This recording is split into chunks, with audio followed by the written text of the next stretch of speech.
வணக்கம் தோழர்களே, இந்த காணொலியில் நம்ம என்னத்தை பற்றி பார்க்க போகிறோம்னா ஜின்புவோட எந்த ஸ்டேட்டஸ் பாயிண்ட்ஸை அப்கிரேட் பண்ணால் கரெக்டாக இருக்கும்னு சொல்லிட்டு தான் பார்க்க போகிறோம். சரி வாங்க, இப்போ நம்ம அந்த காணொலிக்குள்ளே போகிறதுக்கு முன்னாடி ஒன்றத்தை பார்த்துட்டு வந்துடுங்க. டிவிகே கில்டுக்கு வந்து சேருங்கள். ஒரே ஒரு நிமிஷம் கில்டு மிஷன் பண்ண முடிச்சுக்குவேன். முடிச்சுக்கோங்க தோழர். நானும் என் பேட்டா பசங்களும் ஒன்றா தான் கேம் ஏற்றணும். அவனுங்களுக்கு மட்டும் எப்படின்னு தெரில, ஒரு கில்டு கட்டிச்சு, நல்ல கில்டு. எனக்கு மனசே கேட்கல. நானும் நல்லா ஆடுறேன், நான் 60 வரைக்கும் ரீச் ஆகிருக்கிறேன். ஆனால் அவங்க 20 லெவல் அதிகமாக இருந்ததுக்காக அவங்கள சேர்த்துக்கினானுங்க.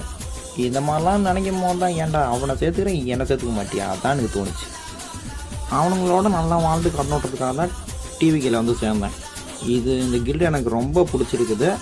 இதான் எங்களோட இப்போ வாழ்க்கையாக போயின்னு இருக்குது. இந்த கில்டு மிஷன்லாம் முடித்து நானே இந்த கில்டை நல்லா பார்த்துக்கலான்னு பார்க்குறேன். இந்த கில்டு அடுத்த வருஷம்லாம் டாப்பில் வந்துடும், டாப் 1லேயே வந்துடும்ப்பா.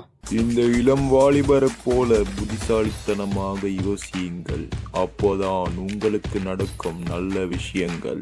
இந்த வீடியோ கீழே டெலிகிராம் லிங்க் இருக்குது, நீங்கள் அதில் சேர்ந்தா நம்ம கீழில் உங்களால் கண்டிப்பாக சேர முடியும். இப்போ என்னோட ஸ்டாட்ஸ் பாயிண்ட்ஸை நான் ரீசெட் பண்ணிட்டேன். இப்போ இந்த ஸ்டாட் டீட்டெயில்ஸில் நான் எது முக்கியமாக காட்டுறேன்னா அந்த ப்ரிசிஷன் தான். இதில் வந்து 80% காட்டுது ப்ரிசிஷன். அப்போனா டேமேஜ் வந்து கண்டினியூஸாக கரெக்டாக இல்லாது. இந்த ஸ்டாட்ஸ் வந்து நீங்கள் எந்த வெப்பன் யூஸ் பண்ணுறீங்க அதை பொறுத்தும் மாறலாம். அதனால் நீங்கள் யூஸ் பண்ணுற வெப்பன் அட்லீஸ்ட் வந்து A5 அப்படி இல்லைனா A3 இருந்தால் உங்களுக்கு ஒரு நல்ல விஷயமா இருக்கும். நான் என்னோட வெப்பனை மாற்ற போகிறேன், அதனால ஒரு சின்ன சேஞ்சு கன்ஃபார்மாக கிடைக்கும். வெப்பனில் கொடுக்குற ப்ரிசிஷனை பற்றி நீங்கள் அவ்வளோ கவலை பண்ண அவசியம் இல்லை, ஏன்னா நீங்கள் அதை மேனுவலாகவே ஏற்றிக்கலாம் உங்களோட ஸ்டாட்ஸ் போனஸ் மூலிமா. இப்போ நீங்கள் பார்த்தீங்கன்னா ஒரு 1% நம்மளுக்கு குறைஞ்சி போயிருக்கு ப்ரிசிஷன்.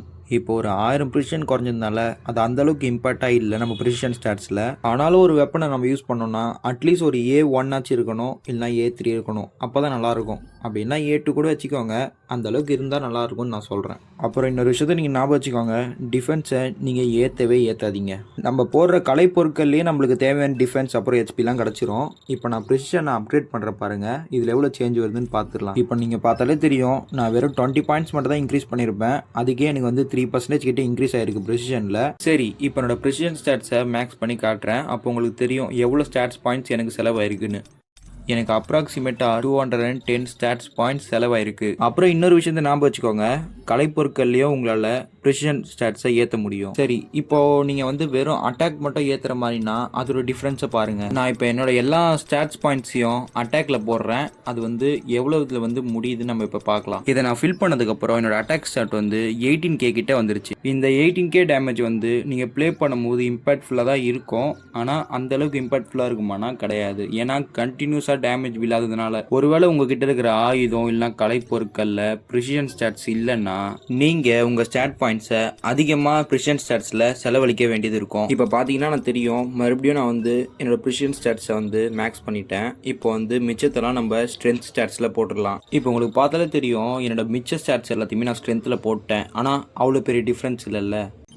அப்படியே ஒரு விஷயத்தை ஞாபகம் வச்சுக்கோங்க, கண்டிப்பாக நீங்கள் வந்து ப்ரிசிஷன் ஸ்டாட்ஸை வந்து ஓவராக பண்ணிடாதீங்க. 99%க்கு மேலே நீங்கள் பண்ணிங்கன்னா எல்லாமே வேஸ்ட்டாக தான் போகும். 100% அது எப்போவுமே தொடாது. நான் போட்ட மாதிரி 210 ஸ்ட்ரைட்டாக போட்டுறாதீங்க. ஏன்னா என்னோட ஸ்டாட்ஸ் வந்து வேறு, உங்களோட ஸ்டாட்ஸ் வந்து வேறையாக இருக்கலாம். நீங்கள் ப்ரிசிஷனை வந்து மேக்ஸ் பண்ணதுக்கப்புறம் எல்லா ஸ்டாட்ஸையும் வந்து ஸ்ட்ரென்த்தில் மறக்காமல் போட்டுருங்க.